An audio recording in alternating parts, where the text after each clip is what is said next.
57 ರೂಪಾಯಿ ಹಾಕ್ಯಾರ. ಕೆಲವರು ಜನರಿಗೆ 78 ರೂಪಾಯಿ ಹಾಕ್ಯಾರ. ಇನ್ನೂ ಬರ್ತಕ್ಕಂಥ ಬಾಕಿ ಹಣ ಏನಪ್ಪ ಅಂದ್ರೆ ಇನ್ನೂ 28 ರೂಪಾಯಿ ಹಾಕಬೇಕು. ಮತ್ತು ಇನ್ನೂ ಕೆಲವು ಜನರಿಗೆ ಇನ್ನೂ 57 ರೂಪಾಯಿ ಹಾಕ್ಯಾರ. ಇನ್ನೂ 57 ರೂಪಾಯಿ ಬಂದು ಮುಟ್ಬೇಕು ಅವರಿಗೆ.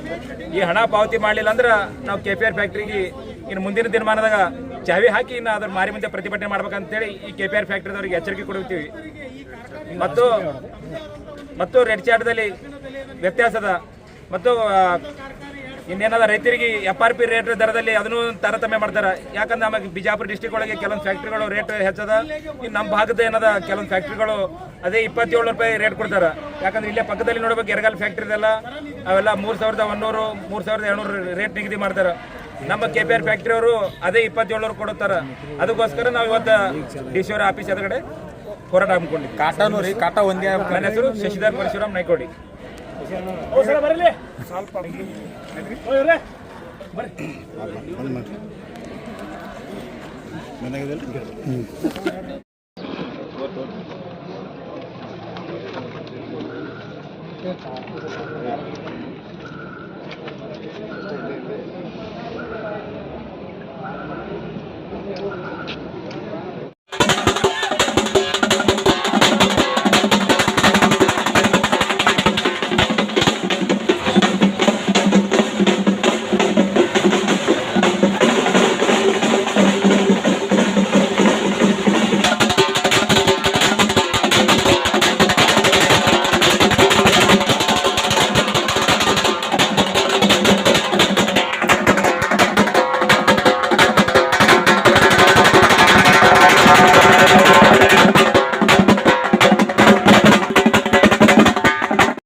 ಅವ್ರಿಗೆಲ್ಲರಿಗೂ ಅದನ್ನ ಸಹಾಯ ಮಾಡ್ಬೇಕಂತ ಒಬ್ಬರಲ್ಲ ದಯಮಾಡಿ ಸರ್ ಇದು ಮಧ್ಯಸ್ಥಿಕೆ ವಹಿಸಿದ್ರು ಸರ್. ಇನ್ನೊಂದು ಫ್ಯಾಕ್ಟ್ರಿ ಸ್ವಲ್ಪ ಗಾಡಿ ಮಾಲಕರು ಏನಂತ ಅಂದ್ರೆ ಟೋಟಲ್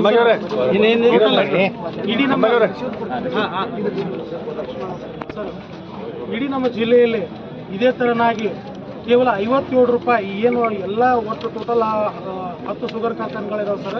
ಅದರಲ್ಲಿ 57 ರೂಪಾಯಿನ ಮಾತ್ರ ಪಾವತಿಸಿದಾವೆ ಸರ್. ಇದು ಹೆಚ್ಚುವರಿ ಹಣ ಸರ್. 2023-24ರಲ್ಲಿ ಸೆಸ್ಮಾದಲ್ಲಿ ಜಾರಿಗೆ ಆದಂಥದ್ದು ಹೆಚ್ಚುವರಿ 114 ರೂಪಾಯಿ ಪ್ರತಿ ಟನ್ನಿಗೆ ಬಿಡುಗಡೆ ಆಗಿದೆ ಸರ್.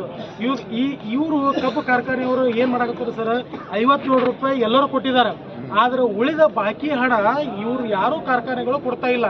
ಅದಕ್ಕೆ ನಮ್ಮದೇನು ಆಗ್ರಹ ಅಂತಂದ್ರೆ ಈ ಸಕ್ಕರೆ ಕಾರ್ಖಾನೆಯವರು ಮತ್ತು ರೈತರು ಆಮೇಲೆ ಕೂಲಿ ಕಾರ್ಮಿಕರು, ರೈತ ಕೂಲಿ ಕಾರ್ಮಿಕರು ಸಮಕ್ಷಮದಲ್ಲಿ ಜಿಲ್ಲಾಡಳಿತ ಒಂದು ಸಭೆ ಆಗ್ಬೇಕು ಸರ್.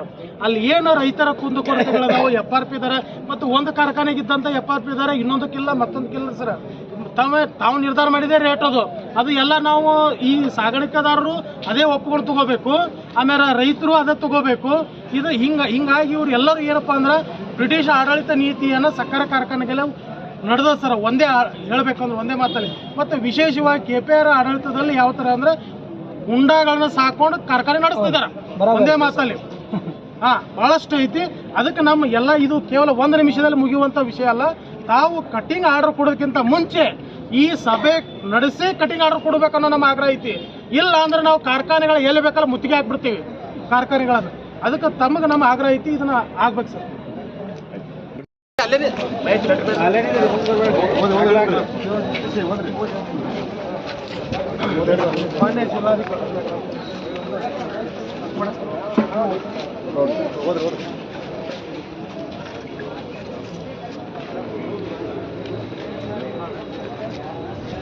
ಮಾನ್ಯ ಜಿಲ್ಲಾಧಿಕಾರಿಗಳು ವಿಜಯಪುರ ಜಿಲ್ಲೆ ಕರ್ನಾಟಕ ಸರ್ಕಾರ ಕಬ್ಬು ಕಟಾವುದಾರರಿಗೆ ಕೊಡಬೇಕಾದ ಬಾಕಿ ಹಣ ನೀಡದ ಕಾರ್ಖಾನೆ ವಿರುದ್ಧ ಕ್ರಮ ಕೈಗೊಳ್ಳಬೇಕು. ಮಾನ್ಯರೇ, ನಾವು ಆಲಮೇಲ್ ತಾಲೂಕು ಕಬ್ಬು ಕಟಾವು ಹಾಗೂ ಸಾಗಾಣಿಕೆದಾರ ಸಂಘದ ಪದಾಧಿಕಾರಿಗಳಿದ್ದು ನಾವು ಸುಮಾರು 500 ವಾಹನ ಮಾಲೀಕರು 2023-24ರಲ್ಲಿ KPR ಸಕ್ಕರೆ ಕಾರ್ಖಾನೆಗೆ ಕಬ್ಬು ಕಟಾವು ಮಾಡಿ ಸಾಗಾಣಿಕೆ ಮಾಡಿರುತ್ತೇವೆ. 2023-24ರಲ್ಲಿ ಕಬ್ಬು ಕಟಾವು ದರ 114 ರೂಪಾಯಿ ಹೆಚ್ಚಾಗಿರುತ್ತದೆ. ಆದರೆ KPR ಕಾರ್ಖಾನೆಯವರು ನಮಗೆ ಹೆಚ್ಚುವರಿ ಹಣ ಕೊಡದೇ ಇದ್ದ ಕಾರಣಕ್ಕೆ ನಾವು 2024 ಆಗಸ್ಟ್ ಸೆಪ್ಟೆಂಬರಲ್ಲಿ ಕಾರ್ಖಾನೆ ಮುಂದೆ ಧರಣಿ ಸತ್ಯಾಗ್ರಹ ಮತ್ತು ಅಹೋರಾತ್ರಿ ಧರಣಿ ಸತ್ಯಾಗ್ರಹ ಹಮ್ಮಿಕೊಂಡಿದ್ದು ಮಾನ್ಯ ತಹಶೀಲ್ದಾರ್ ಸಾಹೇಬರು ಮತ್ತು AC ಸಾಹೇಬರು ಮತ್ತು ಸ್ಥಳೀಯ ಶಾಸಕರಾದ ಶ್ರೀಮಾನ್ಯ ಅಶೋಕ್ ಮನಗೂಳಿ ಅವರು ಸಂಧಾನ ಸಭೆ ನಡೆದು ಕಾರ್ಖಾನೆಯವರು ಕೆಲ ದಿನಗಳ ಕಾಲ ಕಾಲಾವಕಾಶ ಬೇಡಿ ಅಲ್ಲಿಂದ ಹೋಗಿರುತ್ತಾರೆ. ನಂತರ ಸಿಂದಗಿಯ IBಯಲ್ಲಿ ಮತ್ತೊಮ್ಮೆ tahsildar sir, AC sir, DYSP sir ಹಾಗೂ CPI ಸರ್ ಹಾಗೂ PSI ಆಲ್ಮೇಲ್ ಸರ್, ಮಾನ್ಯ ಶಾಸಕರು ಸಿಂದಗಿ ಇವರ ನೇತೃತ್ವದಲ್ಲಿ ಮತ್ತೊಮ್ಮೆ ಸಭೆ ನಡೆದು ಬಾಲಾಜಿ ಕಾರ್ಖಾನೆಯ 50% ಹಣ ನೀಡಿ ನಾವು ಈಗ 50% ಹಣ ನೀಡುತ್ತೇವೆ ಮತ್ತು ಬಾಲಾಜಿ ಕಾರ್ಖಾನೆ ಉಳಿದ 50% ಹಣ ನೀಡಿದ ತಕ್ಷಣ ನಾವು ಕೊಡುತ್ತೇವೆ ಅಂತ ಒಪ್ಪಿ ಕಾರ್ಖಾನೆಯವರು ಆಗ 50% ಹಣ ನೀಡಿರುತ್ತಾರೆ. ನಂತರ ಬಾಲಾಜಿಯವರು ಉಳಿದ 50% ಹಣ ನೀಡಿದರು.